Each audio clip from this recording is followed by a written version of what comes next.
அனைவருக்கும் அன்பு வணக்கம். நான் விக்ரம். இன்றைய குறள் பொருட்பால், அதிகாரம் கல்வி, குறள் எண் 397.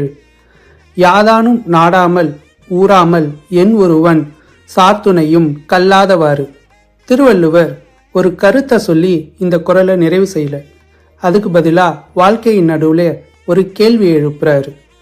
இது யாரையும் காயப்படுத்துவதற்கோ அறிவுரை கூறுவதற்கோ இல்லை. ஆழ்ந்த கற்றலால் நாம் வாழ வேண்டிய வாழ்க்கைக்கும் இன்று வாழ்ந்து கொண்டிருக்கக்கூடிய வாழ்க்கைக்கும் உள்ள இடைவெளியை சுட்டிக்காட்டுவது. கற்றல் என்பது இங்கு பட்டங்களோ சான்றிதழ்களோ பாடப்புத்தகங்களில் படிக்கும் விதிமுறைகளோ கோட்பாடுகளோ அல்ல.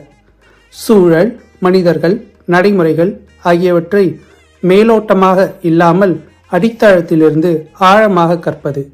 அப்படி கற்றோமே ஆனால் எந்த சூழ்நிலையிலும் நம்மை எளிதாக பொருத்தி கொள்ளலாம். இந்த உலகமும் நம் வசமாகும்.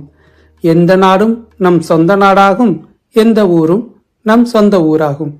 இதையே வள்ளுவர் யாதானும் நாடாமல் ஊறாமல் என் ஒருவன் சாத்துணையும் கல்லாதவாறு என்கிறார். நன்றி.